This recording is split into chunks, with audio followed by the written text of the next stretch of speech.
صراط مستقیم، خالق کی مقرر کردہ ایک صراط مستقیم یعنی رائٹ پاتھ ہے، جو اس بات کی ضامن ہے کہ اس پر چلنے والا انسان اپنی مطلوب منزل پر ضرور پہنچے۔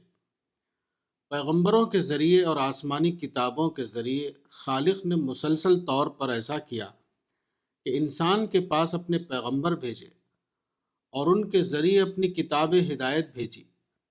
اس کا مقصد یہ تھا کہ انسان درست راستہ یعنی رائٹ ٹریک پر چلتا رہے، وہ اس سے بے راہ یعنی ڈیریل نہ ہونے پائے۔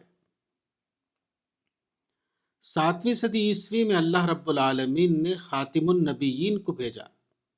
آپ نے اور آپ کے اصحاب نے غیر معمولی جد و جہد کے ذریعے ایک ایسا انقلاب برپا کیا جس کے ذریعے بعد کے زمانے میں ایک تاریخی عمل یعنی ہسٹوریکل پروسیس جاری ہو گیا۔